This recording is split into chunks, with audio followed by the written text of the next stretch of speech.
दोस्तों नमस्कार, ओम नमः शिवाय। सावन के पहले सोमवार यहाँ पर बांधे एक जोड़ा हरी चूड़ी 24 घंटे के अंदर में देखेंगे चमत्कार। कब से शुरू हो रहा है सावन? सावन के महीने का आरंभ 22 जुलाई 2024 सोमवार से हो रहा है और इसका समापन 19 अगस्त 2024 को होगा। रक्षाबंधन का त्योहार भी इसी दिन मनाया जाएगा, यानी कि 19 अगस्त को ही मनाया जाएगा। इस बार सावन के महीने में 5 सोमवार पड़ेंगे जो बेहद शुभ माने जा रहे हैं और इस बार कुछ ऐसे शुभ योगों का संयोग बन रहा है। 22 जुलाई को सावन के आरंभ होते ही प्रातः 5:37 से लेकर रात्रि 10:21 तक सर्वार्थ सिद्धि योग का निर्माण हो रहा है। वहीं प्रीति योग जो 21 जुलाई को रात्रि 9:11 पर शुरू होगा और 22 जुलाई को शाम 5:58 पर समाप्त होगा। तीसरा योग आयुष्मान योग है जो शाम 5:58 से आरंभ होकर 23 जुलाई को दोपहर 2:36 पर समाप्त होगा। आइए जानते हैं सावन सोमवार की तिथियां। 22 जुलाई 2024 पड़ेगा पहला सोमवार, 29 जुलाई 2024 दूसरा सोमवार, 5 अगस्त 2024 तीसरा सोमवार, 12 अगस्त 2024 चौथा सोमवार, 19 अगस्त 2024 पांचवा सोमवार। दोस्तों आज की इस वीडियो में हम आपको सावन में सुहागन महिलाओं को क्या वो ऐसे कार्य है जो जरूर करने चाहिए, ये जानकारी आज हम आपसे शेयर करने वाले हैं। दोस्तों सावन का महीना बहुत ही पवित्र महीना होता है। सावन का पवित्र महीना भगवान भोलेनाथ और माता पार्वती का मास होता है। सावन का महीना गंगा जल की तरह पवित्र माना जाता है और इस पवित्र सावन के महीने में जो भी भक्त सच्चे भाव से सच्चे मन से मैया पार्वती और भोलेनाथ की शरण में जाते हैं, उनकी हर मनोकामनाएं, हर इच्छाएं भोलेनाथ और माता पार्वती जरूर पूरी करते हैं। सावन मास में आपको ज्यादा कुछ करने की जरूरत नहीं है। मात्र पवित्र शिवलिंग पर एक लोटा जल अर्पित करने से भगवान भोलेनाथ आपके सभी कष्टों को समाप्त करते हैं। शिव पुराण में बताया जाता है कि सावन के पवित्र महीने में घर परिवार में किसी एक सदस्य को एक तांबे के लोटे में जल भरकर और उसमें थोड़ा गंगा जल डालकर शिवलिंग पर जरूर से चढ़ाना चाहिए। इससे भोले बाबा आपको धन से मालामाल कर देते हैं, क्योंकि सावन मास में भगवान शिव धरती पर आकर अपने हर भक्त के घर में वास करते हैं। अगर आपके पास समय ना हो तो घर में किसी भी महिला को एक लोटा जल अवश्य अर्पित करना चाहिए। दोस्तों भोले बाबा सच्ची भक्ति के भूखे हैं और आपसे कुछ नहीं मांगते। सच्ची भावना और सच्चे दिल से अगर उन पर आप जल अर्पित करोगे तो महादेव आपके घर में अपना स्थान बना लेते हैं। शास्त्रों के अनुसार कहा जाता है कि अगर आपके माता पिता नहीं हैं तो आप भगवान शिव को अपने माता पिता सच्चे हृदय से एक बार मान के देखिए, वो आपकी हर एक मुराद अवश्य ही पूरी करेंगे। भगवान शिव जगत पिता हैं। एक बार आप सच्चे हृदय से पुकार कर तो देखिए, शिव जी दौड़े चले आएंगे। दोस्तों अगर आप शिव जी से प्यार करते हैं तो सच्चे हृदय से कमेंट बॉक्स में लिखे ओम नमः शिवाय। भगवान शिव के लिए एक लाइक तो बनता है और हमारे चैनल को सब्सक्राइब करके बेल आइकन को जरूर से दबा लीजिएगा। दोस्तों सुहागन महिलाओं के लिए सावन का महीना बहुत ही ज्यादा खास होता है और जैसा कि हम सभी जानते हैं कि सावन सोमवार व्रत जितना महत्व रखता है उतना ही माता पार्वती के निमित्त माता मंगला गौरी का व्रत हम सावन मास में करते हैं। उन्हें प्रसन्न करने के लिए अपने जीवन में हमेशा सौभाग्य बना रहे ऐसी कामना से सुहागन महिलाएं मंगला गौरी का व्रत सावन मास में जरूर करती हैं। दोस्तों सावन मास में माता पार्वती की उपासना से आपके जीवन में सुख सौभाग्य सदा ही बना रहेगा। पति की उन्नति तरक्की, उनकी आयु दीर्घायु होती है, संतान सुख की प्राप्ति होती है, घर में सुख समृद्धि बनी रहती है। दोस्तों सावन के मास में सभी भगवान भोलेनाथ व माता पार्वती की शरण में रहते हैं, लेकिन सुहागन महिलाओं के लिए कुछ कार्य ऐसे हैं जो पति की उन्नति तरक्की के लिए उन्हें जरूर करने चाहिए। दोस्तों आज हम आपको एक एक करके उपाय बताने वाले हैं। संपूर्ण जानकारी के लिए वीडियो को एंड तक जरूर देखिएगा। सबसे पहले श्रावण मास में सुहागन महिलाओं को क्या करना चाहिए, आइए जानते हैं। दोस्तों सावन मास में भोलेनाथ की पूजा आराधना के साथ साथ माता पार्वती की पूजा भी आपको हर रोज करनी चाहिए, वो भी पूरे सावन मास में आप करें। आप कोई व्रत करे या ना करे, लेकिन हर रोज माता पार्वती को अगर सावन मास में आप सिंदूर और एक लाल फूल भी अगर आप अर्पित कर देते हैं तो आपके सुहाग की माता हमेशा रक्षा करती है। किसी भी प्रकार की अगर पति के स्वास्थ्य संबंधित समस्या हो तो आपको ये कार्य तो जरूर ही करना चाहिए। दोस्तों माता को एक लाल फूल रोजाना अर्पित करें। गुड़हल का फूल हो तो बहुत ही अच्छा रहेगा और लाल सिंदूर रोज माता को अर्पित करें और फिर अपनी मांग में भी सिंदूर जरूर भरें। ये कार्य आपको करना ही करना चाहिए और ये उपाय सभी के लिए है। दोस्तों अब जानते हैं दूसरा कार्य। सावन के महीने में आपको और सभी सुहागन महिलाओं को ये जरूर करना चाहिए। देखिए दोस्तों, ये सावन का मास है, हरियाली का मास है, बारिश का मौसम भी होता है, हर तरफ हरा ही हरा इस समय दिखाई देता है। यानी साफ साफ कहा जाए तो इस मौसम को प्यार का महीना भी कहा जाता है और ऐसे में हरे रंग का सावन के महीने में बहुत विशेष महत्व होता है। दोस्तों, ऐसे में सावन के मास में सुहागन महिलाओं को हरी चूड़ियां, हरे कपड़े जरूर पहनने चाहिए। ऐसा करने से आपसे माता पार्वती, भोलेनाथ बहुत प्रसन्न होते हैं और उन्हें सदा सौभाग्यवती रहने का आशीर्वाद देते हैं, उनके पति की दीर्घायु रहने का आशीर्वाद देते हैं। दोस्तों, इसीलिए आपको सावन के महीने में हरे रंग का उपयोग जरूर से करना चाहिए। चूड़ियों में करें, कपड़ों में करें, पर हरे रंग का इस्तेमाल जरूर करें। ऐसे में आप भगवा रंग भी पहन सकते हैं। लाल, पीला, हरा, गुलाबी तथा लाल रंग बहुत ही शुभ और पवित्र माना जाता है। इससे माता पार्वती अति प्रसन्न होती है। लेकिन याद रहे, सावन के पवित्र महीने में काला वस्त्र तथा सफेद रंग का कपड़ा सुहागन महिलाओं को नहीं पहनना चाहिए। सुहागन महिलाओं के लिए ये रंग अशुभ माना जाता है। दोस्तों, तीसरा कार्य है, सावन के महीने में किसी भी सुहागन महिला का गला खाली नहीं रहना चाहिए। खास तौर पर हर सुहागन महिलाओं को सावन मास में मंगलसूत्र जरूर धारण करना चाहिए। यदि आपके पास में अगर मंगलसूत्र उपलब्ध नहीं है तो आप अपने गले में मोतियों की चेन भी पहन सकती हैं। लेकिन सावन के मास में महिला का गला बिल्कुल भी खाली नहीं रहना चाहिए और अगर मंगलसूत्र उपलब्ध है तो आपको मंगलसूत्र ही पहन लेना चाहिए। दोस्तों, खास बात का ध्यान रखिएगा कि मंगलसूत्र कहीं से भी टूटा हुआ ना हो, गला हुआ ना हो। किसी भी प्रकार से अगर मंगलसूत्र में कोई भी दिक्कत है तो आप उसे फिर से अच्छे तरीके से तैयार करवा ले और इसके बाद में उसे सावन के महीने में पूरे मास कम से कम आपको जरूर धारण करना चाहिए। दोस्तों, चौथा कार्य है, सावन के महीने में भूलकर भी किसी भी सुहागन महिला को काले रंग के कपड़े नहीं पहनने चाहिए। इस बात का ध्यान आपको खास तौर पर रखना चाहिए। देखिए, हम हर रंग के कपड़े पहनते हैं, पहनने भी चाहिए, इसमें कोई भी दिक्कत नहीं होती। लेकिन सावन के मास में आप काले रंग के कपड़े ना पहने तो ही बेहतर है। आप अन्य किसी भी रंग के कपड़े पहने, लेकिन काले रंग के कपड़े तथा एकदम सफेद चटक कपड़े खास तौर पर सावन के महीने में इनसे दूरी बना ले। दोस्तों, पांचवा कार्य, सावन के महीने में सभी विवाहित महिलाओं को, सभी सुहागन महिलाओं को इस बात का ध्यान जरूर से रखना चाहिए कि उनकी मांग हमेशा भरी रहे। दोस्तों, सावन के महीने में सुहागन महिलाओं को अपनी मांग कभी भी खाली नहीं रखनी चाहिए।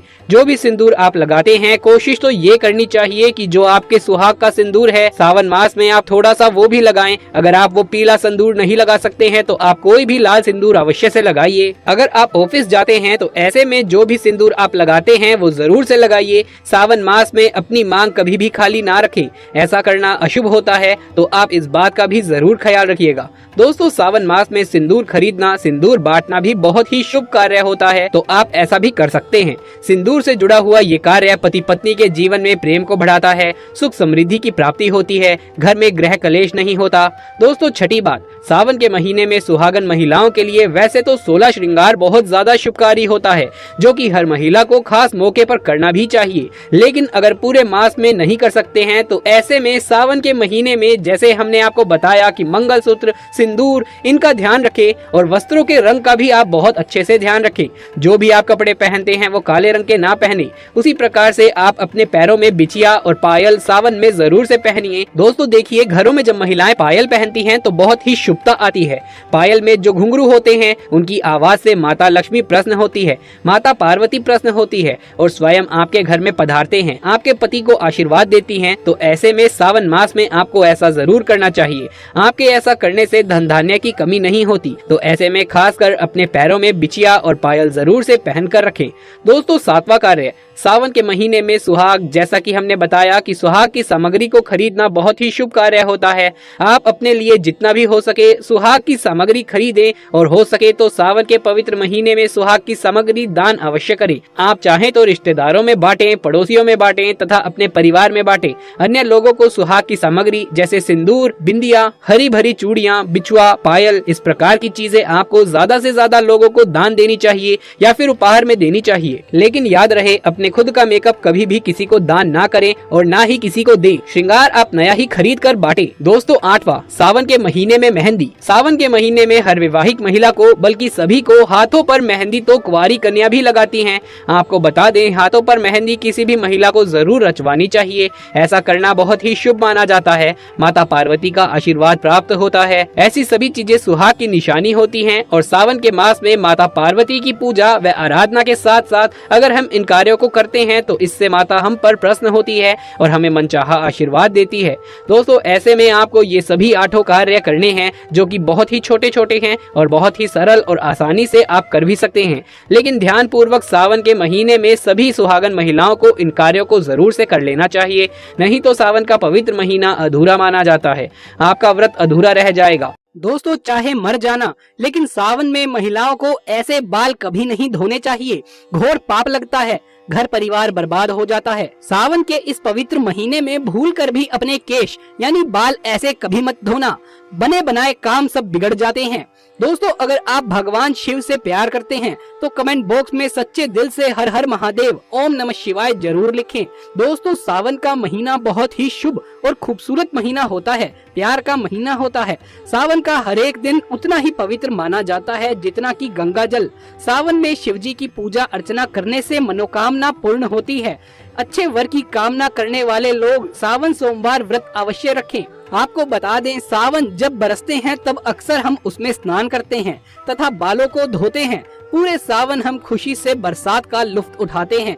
लेकिन क्या आप जानते हैं, सावन के इस पवित्र महीने में किसी भी महिला को ऐसे बाल कभी नहीं धोने चाहिए। हो जाती है पति की मृत्यु, पति का काम धंधा बिजनेस सब ठप हो जाता है, संतान को मिलते हैं कष्ट। तो आइए जानते हैं दोस्तों, आज का विषय है सुहागन महिलाएं किस दिन बाल धोएं और किस दिन ना धोएं। सुहागन महिलाएं ग्रह लक्ष्मी होती हैं। ग्रह लक्ष्मी यानी कि घर की लक्ष्मी, यानी कि घर की सुख समृद्धि इन पर निर्भर करती है। ऐसे में सुहागन महिलाओं को कब अपने बाल या फिर सिर धोना चाहिए और कब नहीं, ये तिथि और वार पर निर्भर करता है। दोस्तों, पहले बात करते हैं तिथि की।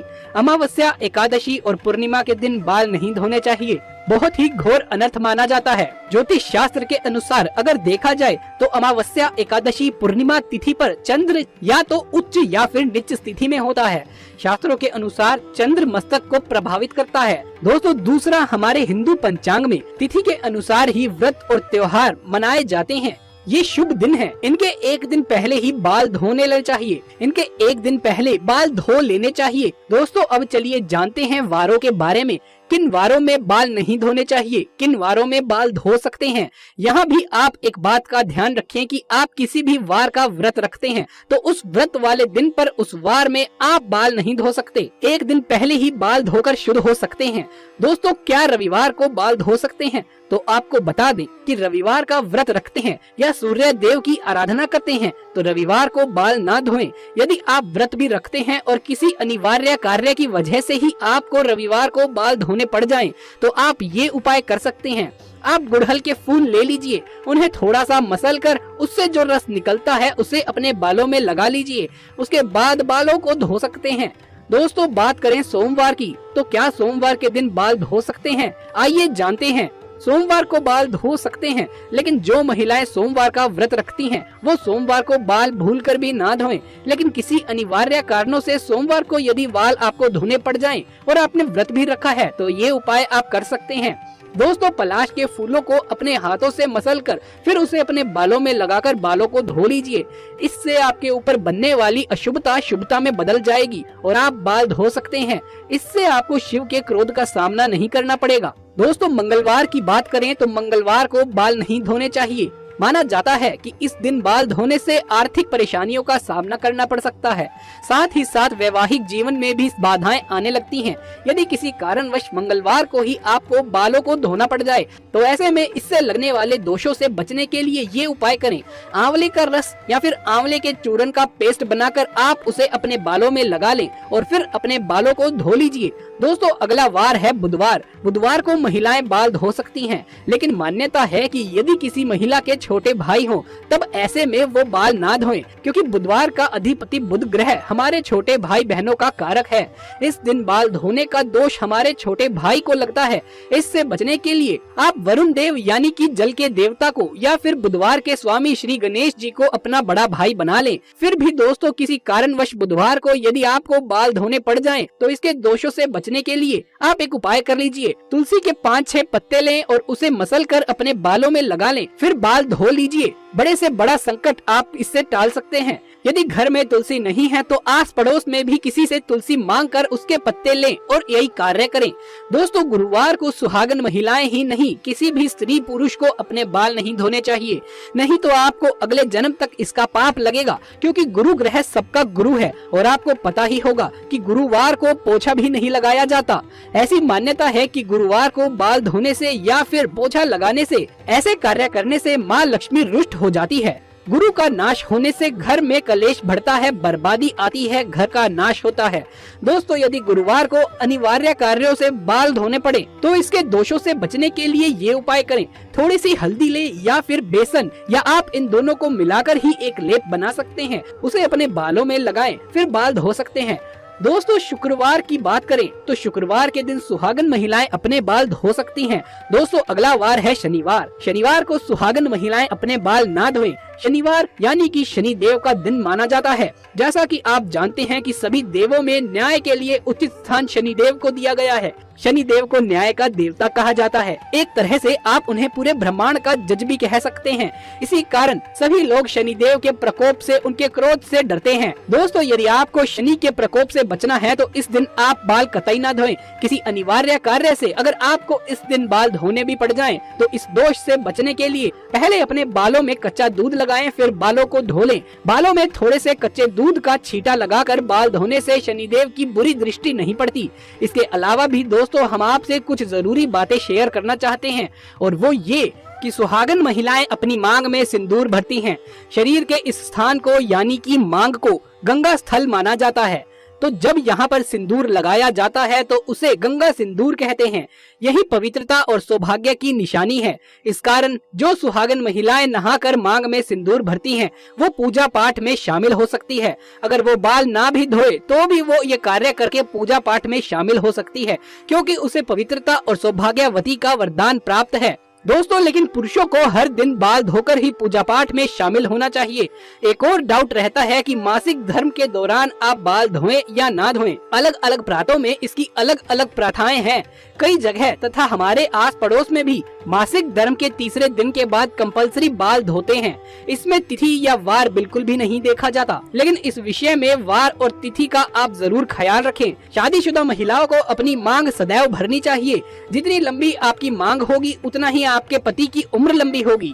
आपके पति को मान सम्मान मिलेगा। जो स्त्री अपनी मांग का सिंदूर छिपाती है या थोड़ा सा लगाती है, उसका पति भी समाज में छुप जाता है। ऐसी महिला का पति हमेशा हार का मुंह ही देखता है।